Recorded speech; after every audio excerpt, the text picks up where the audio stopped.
नमस्कार जय जगन्नाथ समस्त को साहित्य सुधा यूट्यूब चैनल आउ एक नुआ भिडियो बहुत बहुत स्वागत। आजिर भिडियो आमे कवि अभिमन्यु सामंत सिंहारंकर विदग्ध चिंतामणि काव्यर केतेक मल्टीपल चॉइस क्वेश्चन आलोचना करिबा। तेबे चलंतु आरंभ करिबा। 1 नंबर प्रश्न, पिता इंद्रजित सामंत सिंहार और माता तुलसी देवी ठारू केउ विशिष्ट रीति कवि जन्मग्रहण करथिले? क रामकृष्ण सामंत सिंहार, ख अभिमन्यु सामंत सिंहार, ग रघुनाथ सामंत सिंहार, घ सुरथ छोटराय। एहार सठिक उत्तर होउची अभिमन्यु सामंत सिंहार। 2 नंबर, कवि अभिमन्यु सामंत सिंहारंक जन्मस्थान केउठी? घुमुसुर गंजाम जिल्ला, बालिया जाजपुर जिल्ला, कपिलेश्वर पुरी जिल्ला, बांकीमुहाण पुरी जिल्ला। एहार सठिक उत्तर होउची बालिया जाजपुर जिल्ला। 3 नंबर, अभिमन्यु सामंत सिंहार केबे जन्मग्रहण करिथिले? क 1807 मसिया, ख 1750 मसिया, ग 1757 मसिया, घ 1775 मसिया। एहार सठिक उत्तर होउची 1757 मसिया। 4 नंबर, अभिमन्यु सामंत सिंहारंकर गुरु किए? क श्री चैतन्य देव, ख टंकधर नायक, ग दीनकृष्ण दास, घ सदानंद कवि सूर्य ब्रह्मा। एहार सठिक उत्तर होउची घ सदानंद कवि सूर्य ब्रह्मा। से होउचंती अभिमन्यु सामंत सिंहारंक गुरु। 5 नंबर, राधाकृष्ण वृंदावन लीला को केंद्र करी अभिमन्यु सामंत सिंहार केउ काव्यटी रचना करथिले? क प्रेम चिंतामणि, ख सुलक्षणा, ग विदग्ध चिंतामणि, घ प्रेम कला। एहार सठिक उत्तर होउची ग विदग्ध चिंतामणि। 6 नंबर, अभिमन्यु सामंत सिंहार केउ भक्ति धर्म उपासक थिले? क तांत्रिक बौद्ध, ख गौड़ीय वैष्णव, ग सुधा भक्ति, घ उत्कलीय वैष्णव। एहार सठिक उत्तर होउची सुधा भक्ति। 7 नंबर, विदग्ध चिंतामणि केउ भक्ति रसात्मक काव्य? शाक्त, वैष्णव, शैव, बौद्ध। एहार सठिक उत्तर होउची वैष्णव। विदग्ध चिंतामणि वैष्णव भक्ति रसात्मक काव्य। 8 नंबर, विदग्ध चिंतामणिर मोट छांद संख्या केते? 58, 48, 34, 96। एहार सठिक उत्तर होउची 96। विदग्ध चिंतामणि रे सर्वमोट 96टी छांद रहिछि। 9 नंबर, विदग्ध चिंतामणि काव्यटीर प्रथम छांद केउ नियम रे रचित? क ठारू ख पर्यंत 34 वर्णाव्य नियम, ख अ ठारू क्ष 49 वर्णाव्य नियम, ग अ ठारू क्ष पर्यंत 50 वर्णाव्य नियम, घ केउटी भी नुहे। यार सठिक उत्तर होउची ग अ ठारू क्ष पर्यंत 50 वर्णाद्य नियम। 10 नंबर, अभिमन्यु सामंत सिंहार विदग्ध चिंतामणिर प्रथम छांदरे तांकर केउ इष्ट देवंकु वंदना करिचंती? क श्रीराम, ख जगन्नाथ, ग विष्णु, घ राधाकृष्ण। एहार सठिक उत्तर होउची राधाकृष्ण। 11 नंबर, कान्हूचरण मिश्र विदग्ध चिंतामणि और कवि अभिमन्यु पुस्तक लेखि केउ पुरस्कार पाइचंती? सारला साहित्य पुरस्कार, ओडिशा साहित्य एकाडेमी, अतिबड़ी जगन्नाथ पुरस्कार, केंद्र साहित्य एकाडेमी। यार सठिक उत्तर होउची ओडिशा साहित्य एकाडेमी पुरस्कार। 12 नंबर, विदग्ध चिंतामणिर केउ छांदरे समग्र काव्यर मुखबंध निर्जासित? क प्रथम, ख चतुर्थ, ग पंचम, घ द्वितीय। एहार सठिक उत्तर होउची चतुर्थ। विदग्ध चिंतामणिर चतुर्थ छांदरे समग्र काव्यर मुखबंध निर्जासित होइअछि। 13 नंबर, विदग्ध चिंतामणि काव्यर केउ छांद गुड़िकरे अलंकारर प्राबल्य लक्ष्य करा जाए? 44 रु 45 छांद, 35 ଏବଂ 36 ଛାନ୍ଦ, 54 ଏବଂ 55 ଛାନ୍ଦ, 34 ଏବଂ 35 ଛାନ୍ଦ। ଏହାର ସଠିକ୍ ଉତ୍ତର ହେଉଛି 34 ଏବଂ 35 ନମ୍ବର ଛାନ୍ଦରେ ଅଳଙ୍କାରର ପ୍ରାବଲ୍ୟ ଲକ୍ଷ୍ୟ କରାଯାଏ। 14 ନମ୍ବର ବିଦଗ୍ଧ ଚିନ୍ତାମଣି କାବ୍ୟର ନାୟକ କିଏ? କ ସୁଦାମା, ଖ ଶ୍ରୀକୃଷ୍ଣ, ଗ ସୁବଳ, ଘ କେଉଁଟି ନୁହେଁ। ଏହାର ସଠିକ୍ ଉତ୍ତର ହେଉଛି ଶ୍ରୀକୃଷ୍ଣ। 15 ନମ୍ବର ବିଦଗ୍ଧ ଚିନ୍ତାମଣି କାବ୍ୟର ନାୟିକା କିଏ? କ ବିଶାଖା, ଖ ପୂର୍ଣ୍ଣମାସୀ, ଗ ଶ୍ରୀରାଧା, ଘ କେଉଁଠି ନୁହେଁ। ଏହାର ଉତ୍ତର ହେଉଛି ଶ୍ରୀରାଧା। 16 ନମ୍ବର ବିଦଗ୍ଧ ଚିନ୍ତାମଣି କାବ୍ୟର ନାୟିକା ଶ୍ରୀରାଧାଙ୍କର ପ୍ରିୟ ସଖୀ କିଏ? କ ମିତ୍ରବିନ୍ଦା, ଖ ବିଶାଖା, ଗ ପୂର୍ଣ୍ଣମାସୀ। ଏହାର ସଠିକ୍ ଉତ୍ତର ହେଉଛି ବିଶାଖା। 17 ନମ୍ବର ଅପ୍ରାକୃତ ପ୍ରେମ ମୂର୍ତ୍ତି ଜୟ ରାଧା ହରି, ଅବ୍ୟକ୍ତ ଲୀଳାକୁ ବ୍ୟକ୍ତ କର ଅବତରୀ। ଏହି ପଂକ୍ତିଟି ବିଦଗ୍ଧ ଚିନ୍ତାମଣି କାବ୍ୟର କେଉଁ ଛାନ୍ଦରୁ ଗୃହୀତ? କ ଦଶମ, ଖ ପଞ୍ଚମ, ଗ ଚତୁର୍ଥ, ଘ ପ୍ରଥମ। ଏହାର ସଠିକ୍ ଉତ୍ତର ହେଉଛି ପ୍ରଥମ।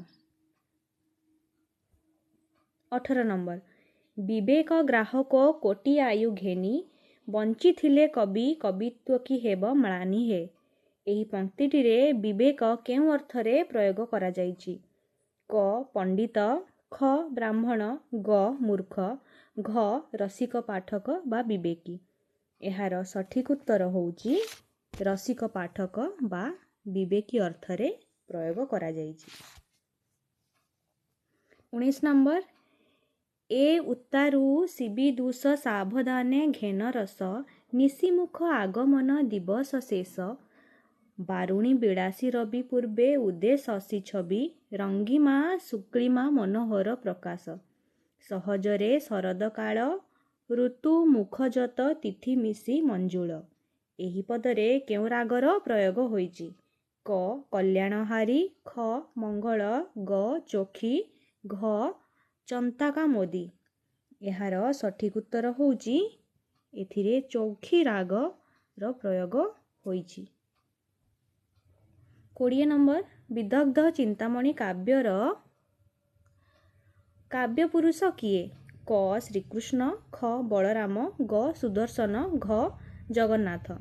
ଏହାର ସଠିକ୍ ଉତ୍ତର ହେଉଛି ଶ୍ରୀକୃଷ୍ଣ। 21 ନମ୍ବର ବିଭାବରେ ହରିବର ସୁମନର ସରେ, ବିଭାବରେ ହରିବର ସୁମନର ସରେ। ଏହି ପଂକ୍ତିରେ କେଉଁ ଅଳଙ୍କାରର ପ୍ରୟୋଗ ହୋଇଅଛି? କ ଶାନ୍ତଯମକ, ଖ ସର୍ବଯମକ, ଗ ମଧ୍ୟଯମକ, ଘ ଯମକ। ଏହାର ସଠିକ୍ ଉତ୍ତର ହେଉଛି ଖ ସର୍ବଯମକ। 22 ନମ୍ବର ଧନ ମୁଖ ଚନ୍ଦ୍ରମାକୁ ମୋ ନେତ୍ର ଚୋକର, ପଦ ସାରସ ମଧୁକୁ ମାନସ ଭ୍ରମର। ଏହି ପଦରେ କେଉଁ ଅଳଙ୍କାରର ପ୍ରୟୋଗ ହୋଇଛି? କ ଦୀପକ, ଖ ଉତ୍ପ୍ରେକ୍ଷା, ଗ ରୂପକ, ଘ ଅପହୃତି। ଏହାର ସଠିକ୍ ଉତ୍ତର ହେଉଛି ଏଥିରେ ରୂପକ ଅଳଙ୍କାରର ପ୍ରୟୋଗ ହୋଇଅଛି।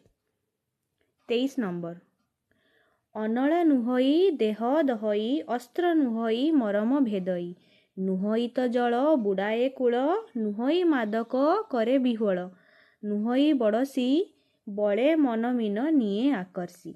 ଏହି ପଦରେ କେଉଁ ଅଳଙ୍କାରର ପ୍ରୟୋଗ ହୋଇଅଛି? କ ଶ୍ଳେଷ, ଖ ବିଭାବନା, ଗ ଉପମା, ଘ ବିଶେଷୋକ୍ତି। ଏହାର ସଠିକ୍ ଉତ୍ତର ହେଉଛି ଏଥିରେ ବିଭାବନା ଅଳଙ୍କାରର ବ୍ୟବହାର ହୋଇଅଛି। 24 ନମ୍ବର ନିଧନ ସଂଖାଳି ମୋର ଦରିଦ୍ର ପସରା, ଅନ୍ଧ ଲଉଡ଼ି ବାବୁରେ ହୃଦ ରତ୍ନହାରା, ମୋ କଳାମାଣି କରେ। ଏହି ପଦରେ କେଉଁ ରସର ପ୍ରୟୋଗ ହୋଇଅଛି? କ ବାତ୍ସଲ୍ୟ ରସ, ଖ ଶାନ୍ତ ରସ, ଗ ବୀର ରସ, ଘ କରୁଣ ରସ। ଏହାର ସଠିକ୍ ଉତ୍ତର ହେଉଛି ଏଥିରେ ବାତ୍ସଲ୍ୟ ରସର ପ୍ରୟୋଗ ହୋଇଅଛି। 25 ନମ୍ବର ବଡ଼ କଠିନ ସେ ପ୍ରୀତି ପାଳିବା, ତୀକ୍ଷ୍ଣ ଅସିଧାରେ ପଥ ଚାଲିବା, ଶୂନ୍ୟ ଆହରଣ ଠାରୁ କଠିନ, ପବନ ଫାନ୍ଦେ ଧରିବା ଲକ୍ଷଣ, ପ୍ରୀତି ରକ୍ଷାଠାରେ ଯଥା ପାରଦ ଧରିବା ମୁଠାରେ। ଏହି ପଂକ୍ତି ବିଦଗ୍ଧ ଚିନ୍ତାମଣି କାବ୍ୟର କେଉଁ ଛାନ୍ଦରୁ ଗୃହୀତ?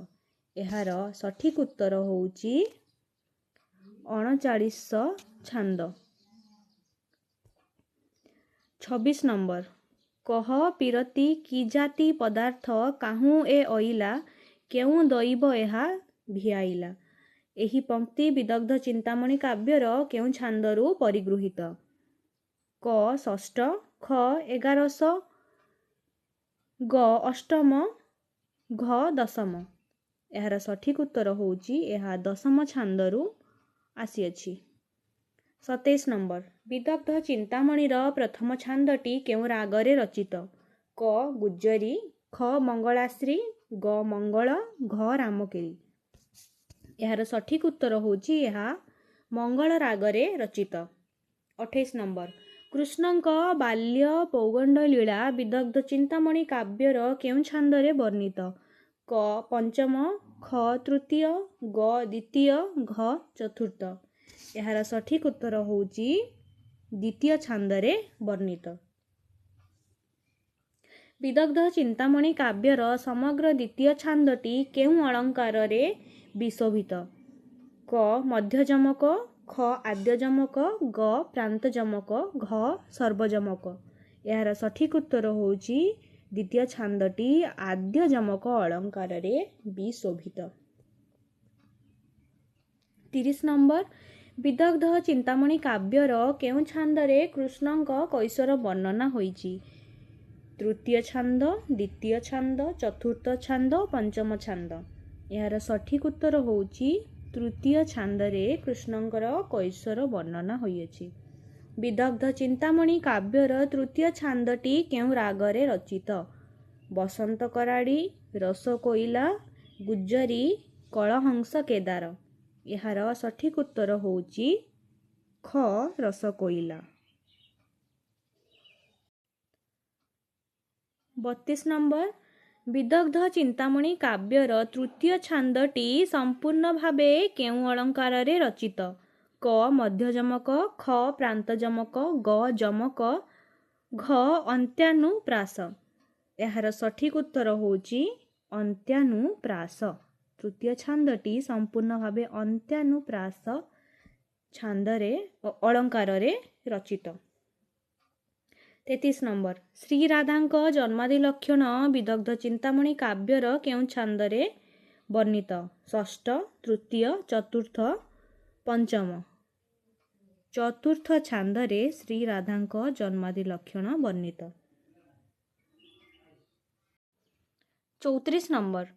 ବିଦଗ୍ଧ ଚିନ୍ତାମଣିର କେଉଁ ଛାନ୍ଦରେ ଶ୍ରୀରାଧା ବିଶାଖାଙ୍କର ଉକ୍ତି ପ୍ରତ୍ୟୁକ୍ତି ମାଧ୍ୟମରେ ପ୍ରେମର ସଂଜ୍ଞା ସ୍ୱରୂପ ବର୍ଣ୍ଣିତ? କ 19, ଖ 29, ଗ 39, ଘ 40। ଏହାର ସଠିକ୍ ଉତ୍ତର ହେଉଛି 39 ନମ୍ବର ଛାନ୍ଦରେ ପ୍ରେମର ସଂଜ୍ଞା ସ୍ୱରୂପ ଶ୍ରୀରାଧା ଓ ବିଶାଖାଙ୍କର ଉକ୍ତି ପ୍ରତ୍ୟୁକ୍ତି ମାଧ୍ୟମରେ ବର୍ଣ୍ଣିତ ହୋଇଅଛି। 35 ନମ୍ବର। ବିଦଗ୍ଧ ଚିନ୍ତାମଣି କାବ୍ୟର କେଉଁ ଛାନ୍ଦରେ ଶ୍ରୀକୃଷ୍ଣ ମଧୁମଙ୍ଗଳ ଉକ୍ତି ପ୍ରତ୍ୟୁକ୍ତି ମାଧ୍ୟମରେ ପ୍ରୀତିର ସ୍ୱରୂପ ନିର୍ଦ୍ଧାରଣ କରିଛନ୍ତି? କ 40, ଖ 42, ଗ 39, ଘ 49। ଏହାର ସଠିକ୍ ଉତ୍ତର ହେଉଛି 42 ନମ୍ବର ଛାନ୍ଦରେ ଶ୍ରୀକୃଷ୍ଣ ଏବଂ ମଧୁମଙ୍ଗଳଙ୍କର ଉକ୍ତି ପ୍ରତ୍ୟୁକ୍ତି ମାଧ୍ୟମରେ ପ୍ରୀତିର ସ୍ୱରୂପ ନିର୍ଦ୍ଧାରଣ କରିଛନ୍ତି।